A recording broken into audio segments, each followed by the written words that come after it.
Halo, salam kami dari SMKN 1 Cikarang Selatan untuk para juri Olimpiade Jaringan Mikrotik 2020. Di sini kami akan mempresentasikan hasil karya ilmiah kami yang berjudul Prefiks Dinamis DHCP dengan Mikrotik, atau bisa disebut pengalokasian jumlah alamat IP sesuai dengan kebutuhan. Sebelumnya, perkenalkan, nama saya Leonardo dan rekan tim saya Michael, dan yang di tengah adalah pembimbing kami, yaitu Pak Yudi. Ini adalah topologi jaringannya dan studi kasusnya. Di sini kami memakai beberapa fitur mikrotik seperti DHCP server, DHCP client, firewall NAT, file script, dan scheduler. Di sini bisa dilihat bahwa router mendapatkan IP internet 192.168.1.0 dan prefiksnya 24. Dan ia ingin menyebarkan kembali dengan IP 192.168.2.0 dan prefiksnya 30. Di mana itu hanya untuk dua user. Untuk routernya sendiri dan pemilik Wi-Fi. Lalu, bagaimana jika suatu saat ada pengguna tidak terduga ingin masuk ke Wi-Fi? Tentu, kita harus men-setting prefiksnya untuk menurun secara manual. Nah, di sini kami membuat script agar prefiks ini dapat meningkat dan menurun secara otomatis. Jadi, kita hanya perlu men-setting di awal, lalu sistemnya akan berjalan secara otomatis dalam kurun waktu tertentu. Ini sebelum memulai praktikumnya, rekan tim saya akan menjelaskan beberapa bagian dari skripnya. Sebelumnya teman saya telah menjelaskan sedikit mengenai cara kerja mikrotik script ini melalui topologi. Sekarang kita akan sedikit membahas script yang telah dibuat untuk meningkatkan dan menurunkan prefiks secara otomatis. Yang pertama, di sini membutuhkan interaksi seorang teknisi atau administrator jaringan untuk mengelola jaringan itu sendiri di mikrotik tentunya. Ada lagi, pertama, variabel DHCP key. Yang ini namanya variabel yang ditentukan fungsi bernama lokal. Ada lagi nilainya 0. Ini settingan opsional tergantung DHCP server milik kalian. Kita dapat melakukan cek melalui terminal menggunakan perintah IP DHCP server print dan IP pull print. Mari kita coba. Di sini kita mengetik IP DHCP server print. Kami sudah membuat DHCP server milik kami sendiri, yaitu nomornya 0 yang di sini. Lalu kita coba cek lagi. IP pull print sama 0 juga. Bila kalian menemukan DHCP server atau IP pool yang lain, usahakan untuk menyamakan antara keduanya, jadi indeksnya dapat sama. Kalian bisa menghapus atau mengubahnya agar bisa sama. Selanjutnya ada lagi variabel address key dan indeksnya 0. Ini juga sama, opsional, tergantung alamat IP router kita terletak di nomor indeks yang mana. Mari kita coba lagi, IP address print.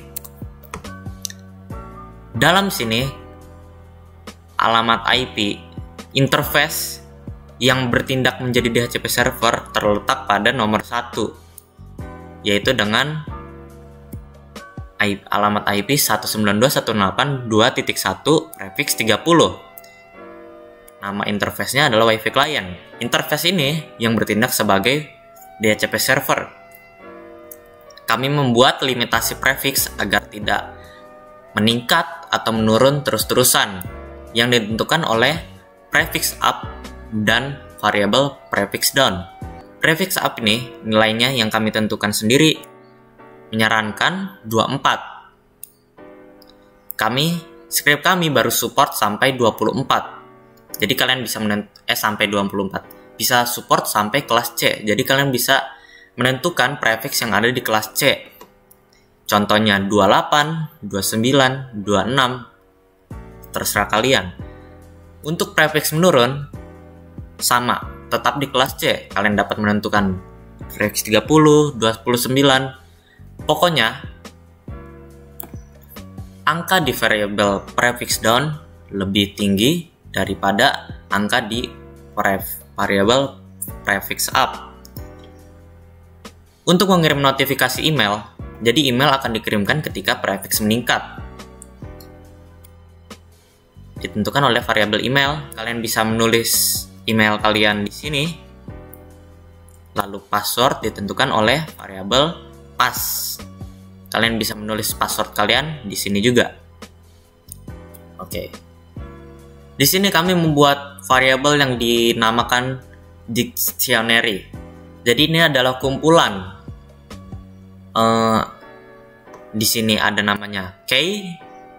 Itu merupakan kata kunci. Jadi kita untuk memanggil nilai di dalamnya, misalnya kita ingin memanggil nilai 6. Nilai 6 kita harus panggil dengan kata kunci 29. Jadi ini variabel dictionary dapat diakses dengan menggunakan kata kunci atau bahasa Inggrisnya key.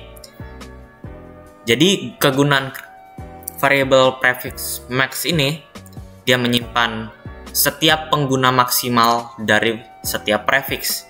Kami sudah menyiapkan sampai nomor 8, prefix 8. Kami sudah menyiapkan sampai situ, tapi karena keterbatasan waktu, jadi kami tidak membuatnya sampai prefix kelas A. Tapi kami sudah mampu membuatnya sampai prefix kelas C. Namun tidak menurunkan fungsi kegunaan dari script itu sendiri. Ada lagi namanya variabel prefix min. Jadi ini akan menentukan jumlah pengguna minimum dari setiap prefix. Misalnya, pengguna kita sekarang berada di prefix 25 dengan pengguna 63. Dengan pengguna minimum 63. Tapi ada terjadi penurunan sehingga pengguna sudah mencapai di bawahnya atau sama dengan 63. Akhirnya dia dapat menurun sampai 26. Kalian akan melihat kegunaan variabel ini pada pertengahan script nanti. Kita lanjut dulu. Ada lagi variabel pool. Di sini dia mengambil IP pool yang bentuknya, kita coba di sini, yang bentuknya seperti ini, ranks, yang terdiri dari cakupan alamat IP awal sampai alamat IP terakhir. Ini berguna untuk mengalokasikan IP kepada pengguna. Kita membutuhkan ini untuk diolah nanti. Kita akan melihat kegunaannya nanti. Yang kita butuhkan adalah hanya awalnya saja, yaitu kalau di sini 192.168.2.2. Kita membutuhkan alamat IP itu saja, awalnya. Lalu kita membuat variabel start p, lalu dia terdiri dari nilai variabel pool. Kita membuat kondisi if untuk melihat apakah terdapat strip di dalam IP rank itu. Kalau terdapat strip di dalam IP rank, maka akan diolah lagi sehingga kita hanya mendapatkan 192.168.2.2. Namun jika tidak, dia akan langsung meneruskan ke sini, ke script bawahnya. Sampai sini kita sudah mendapatkan alamat IP awal dari IP pool. Lalu ada proses lagi untuk mengambil oktet keempat. Kita mengambil menggunakan IP DHCP server network print. Kita coba lihat. Kita hanya ingin mengambil oktet keempatnya saja. Misalnya dari sini ya.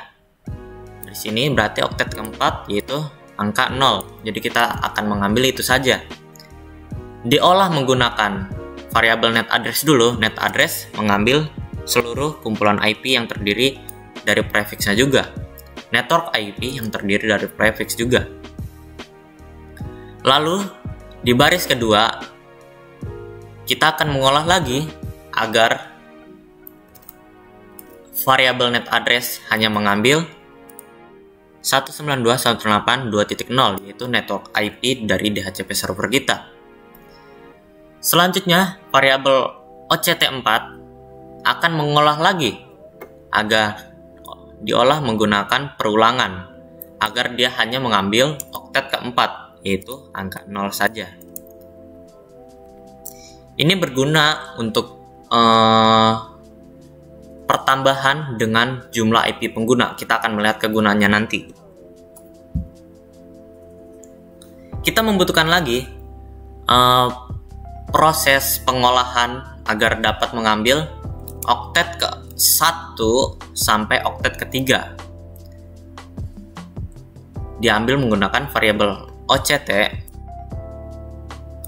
Dia mengambil nilai dari variabel start P. Start P itu IP pool awal ya, yang terdiri dari 192.168.2.2. Itu variabel start P. Start P itu nilainya itu. Lalu ada lagi variabel OCT3 yang akan diolah oleh perulangan ini. Perulangan ini bertujuan untuk mengambil oktet ke-1 dan oktet ke-3-nya saja. Jadi yang akan diambil 192.168.2, tidak sampai oktet ke-4.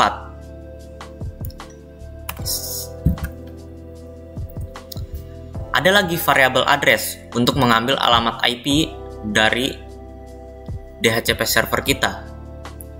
Kita coba. Dia akan mengambil menggunakan berdasarkan address key yang sudah kita tentukan dari awal.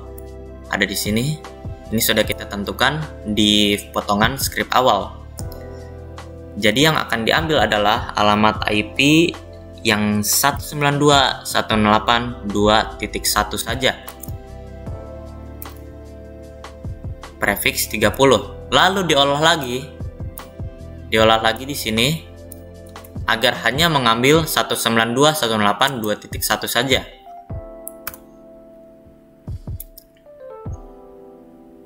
Lalu kita membuat variabel yang bernama kiteyhost. Nilainya adalah 1. Kiteyhost ini adalah untuk mengambil jumlah pengguna yang aktif menggunakan DHCP server kita. Jadi ada pengguna yang menggunakan DHCP server kita, entah itu 8, entah itu 9, semuanya akan tersimpan di sini. 9 tambah 1, 10. 1 itu adalah alamat IP dari router kita sendiri. Misalnya prefix 30. Prefix 30 satu alamat IP sudah digunakan oleh DHCP server kita. Lalu untuk pengguna DHCP server kita mendapatkan satu alamat IP saja. Jadi 1 tambah 1 sama dengan 2. Begitulah jumlah pengguna yang dihitung oleh program ini, kumpulan program ini.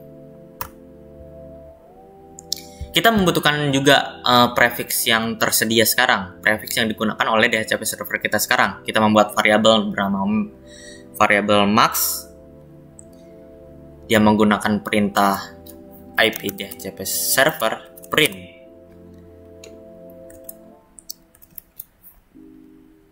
Jadi dia mengambil prefixnya saja.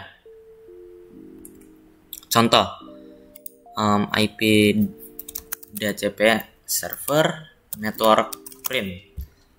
Jadi pertama nilainya yang diambil adalah ini.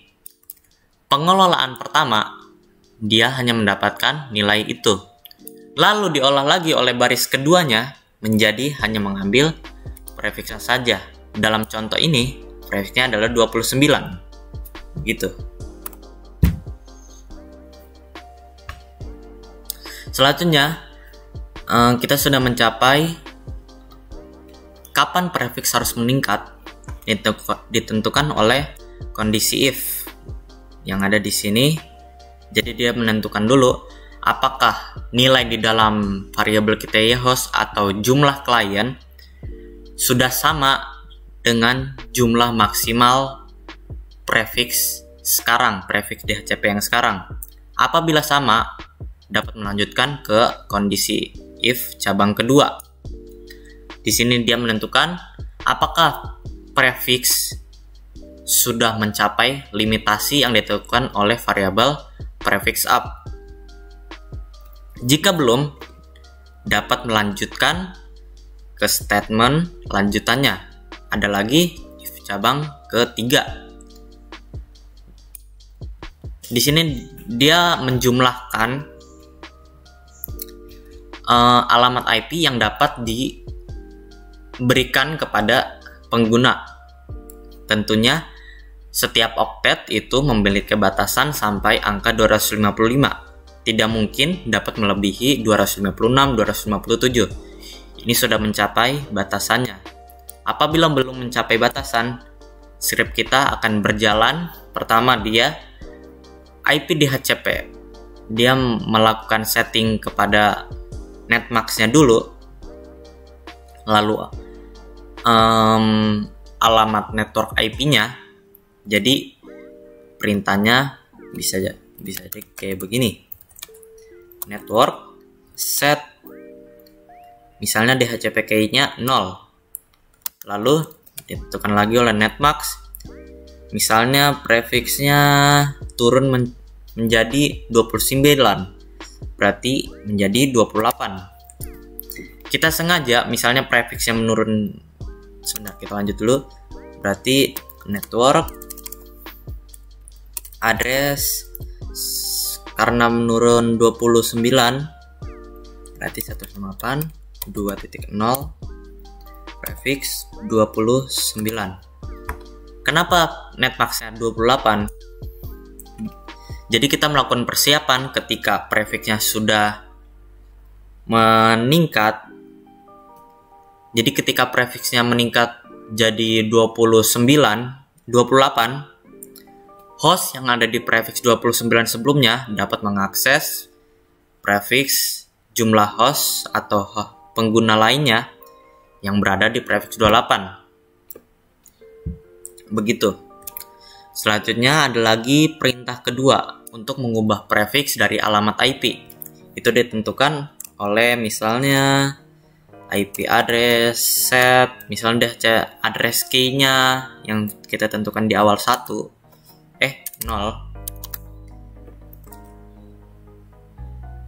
Ada lagi parameter address.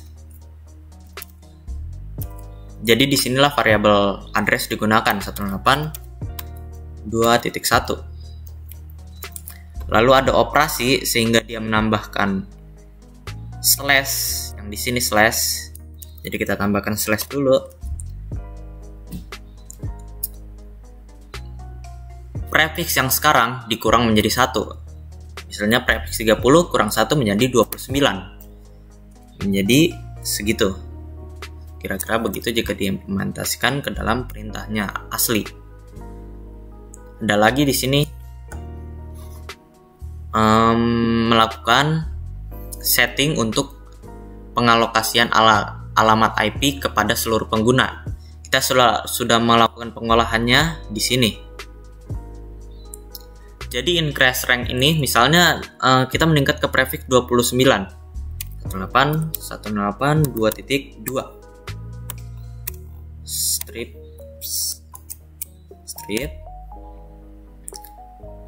karena pengguna di prefix 30 hanya 1, berarti awalnya begini. Lalu ditingkatkan lagi menjadi 0 tambah 6 108.2.6. Jadi begini. rank IP pool. Jika diimplementasikan ke dalam perintahnya langsung, akan menjadi set DHCP-key-nya 0, lalu ranks. Oke, kira-kira begini. Kalian lihat di sini. Lalu ada lagi perintah untuk mengirim notifikasi melalui email. Kita menggunakan Gmail, yaitu SMTP, Simple Mail Transfer Protocol. Jadi kita mengirim email melalui port 587 dari email yang sudah kita tentukan di awal ke di sini. Kita juga menyeting passwordnya yang sudah kita tentukan di awal. Jadi notifikasi akan langsung dikirimkan ke email kita. Oke, lanjut. Ada lagi penentuan kapan prefix harus menurun. Pertama ada if kondisi. Dia melihat apakah variabel kita host, yaitu jumlah klien DHCP sekarang, sudah mencapai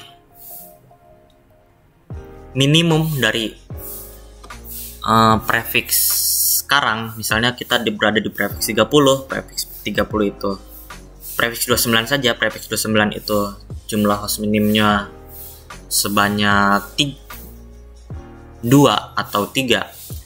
Jadi jika kita host itu 2 atau 3, dia akan menurun. Dia akan melanjutkan kepada if cabang kedua. If cabang kedua ini melihat lagi apakah prefixnya sudah mencapai limitasinya atau belum. Jika belum, kita dapat melakukan pengolahan script lagi di sini. Di sini sama kayak perintah yang sebelumnya, tapi berbedanya adalah yang ini menurunkan prefix. Jadi pasti kalian sudah membayangkannya, jika prefix ini menurun, apa yang harus dilakukannya. Kira-kira begitu. Pengolahannya terjadi. Jadi kuncinya, pengolahannya terjadi di potongan script nomor 7 dan potongan script nomor 8. Kedua inilah yang menentukan kapan prefix harus meningkat dan kapan prefix harus menurun. Selanjutnya, kita akan membahas cara menerapkan script ini ke dalam router mikrotik. Oke, pertama-tama kita masuk ke Mimbox-nya terlebih dahulu. Connect. Kita masuk ke wireless, diaktifkan dulu WLAN-nya. Di sini saya menggunakan wireless untuk mendapatkan internetnya. Kita ke security profile. Di name-nya kasih nama WiFi kalian. Di sini nama WiFi-nya WiFi-TKJ. Di sini masukkan password WiFi kalian.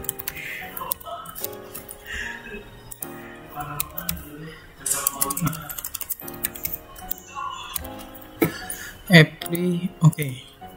Ke WiFi interface. WLAN satunya ganti ke internet. Masuk ke wireless, modenya ganti ke session, lalu scan start. Sini cari nama WiFi kalian, WiFi-TKJ, lalu connect. Security profile ganti ke WiFi-TKJ atau nama WiFi kalian. Oke. Lalu tambah untuk WiFi kaliannya.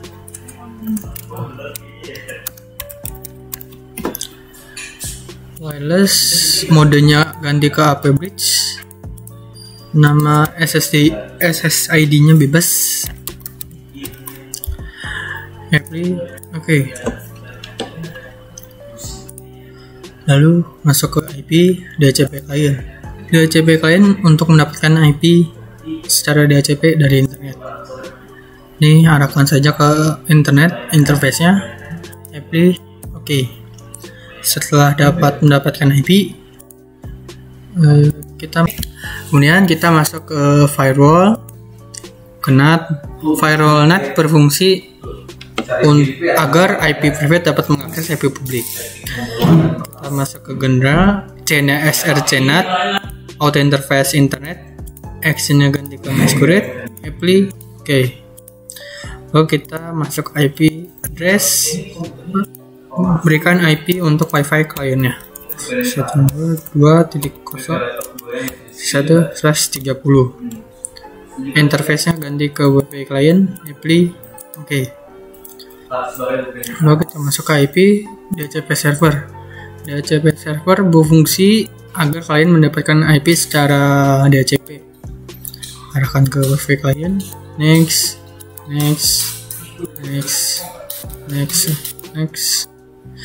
List time-nya ganti ke 1 menit saja karena ini hanya sebuah percobaan.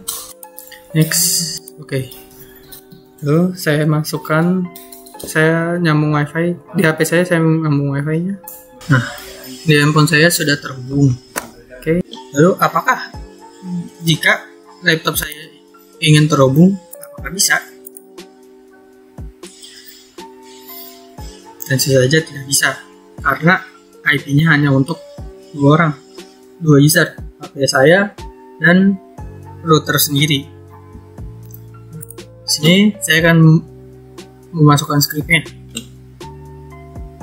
Kita masuk ke sistem, script.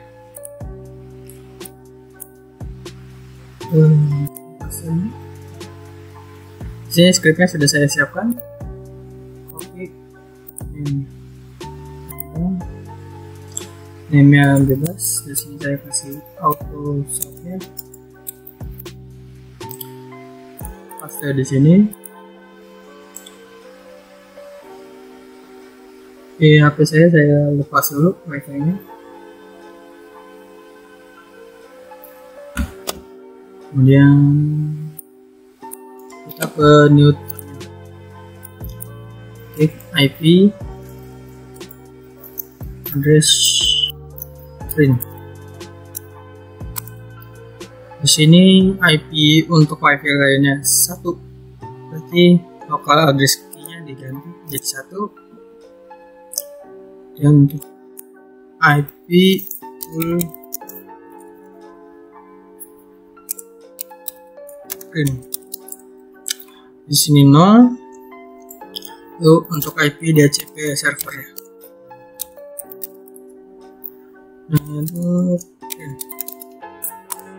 Nah, di sini IP pool dan DHCP servernya sama-sama 0. Kalau berbeda, hapus saja salah satunya. Ini sudah 0. Dan masukkan email dan password kalian di sini.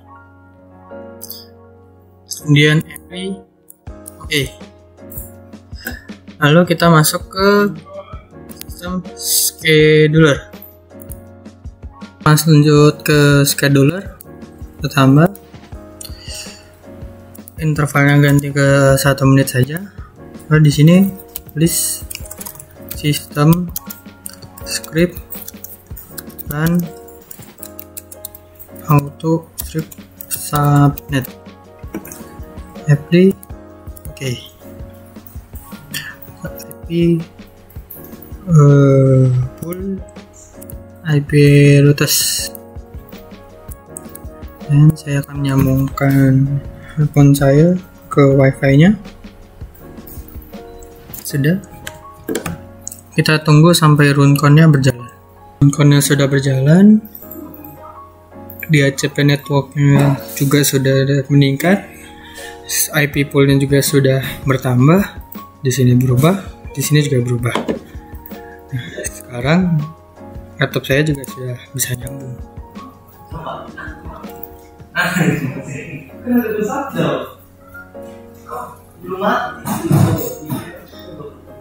bisa dan mendapatkan internet. Jadi bisa langsung dipakai. Sekian dari kami. Terima kasih.